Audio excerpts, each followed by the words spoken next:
Le mouvement d'humeur on a trop supporté, au mot d'ordre craie morte, affiche toute la détermination des enseignants du secondaire à aller jusqu'au bout de leur logique de revendication si le gouvernement camerounais ne régularise pas leur situation professionnelle et paye tous leurs droits en attente depuis une dizaine d'années.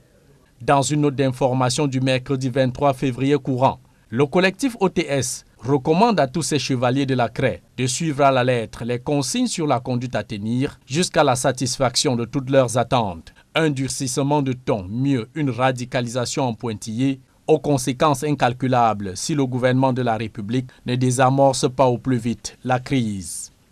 Il va sans dire qu'en plein deuxième trimestre, reconnu tournant décisif dans le déploiement des programmes scolaires, les élèves du secondaire et en particulier les candidats aux examens de fin d'année subiront de plein fouet les conséquences néfastes de cette paralysie avec incidence sur leur préparation aux sessions d'examen en vue. Si au grand mot les grands remèdes comme dit l'adage, le gouvernement camerounais semble ne pas aborder le problème avec une volonté certaine d'appliquer une posologie à la mesure de la pathologie qui ronge ce grand malade agonisant. L'éducation figurant pourtant au top 5 des enveloppes budgétaires allouées au secteur prioritaire, défense, santé et bien d'autres. Avec un budget annuel en constante augmentation depuis des années, atteignant déjà les 5 752 milliards de francs CFA en 2022, le gouvernement traîne à régler sa dette cumulée envers les enseignants, estimée à 187 milliards de francs CFA sur 10 ans.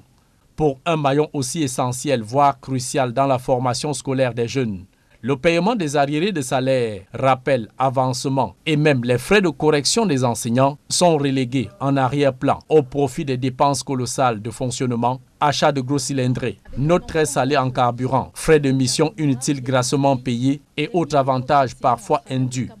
Ici, l'hymne de la réduction du train de vie de l'État s'accommode très mal au recadrement budgétaire, une fois martelé dans les discours du chef de l'État Paul Biya. Face à un malaise des enseignants qui dure depuis 10 ans pour certains et moins pour d'autres, le gouvernement a choisi d'engloutir plus de 2000 milliards de francs CFA sans lisibilité dans la construction des stades à polémique et l'organisation d'une Coupe d'Afrique des Nations, sans daigner régler la dette de ceux qui au quotidien se tuent à la tâche de formation d'un fer de lance de la nation, expression pourtant si chère au gouvernement et autres pontes du régime dans leur message à la jeunesse. En tout état de cause, il est plus qu'urgent que la question soit réglée dans les plus brefs délais pour ramener la craie morte à la vie dans les salles de classe.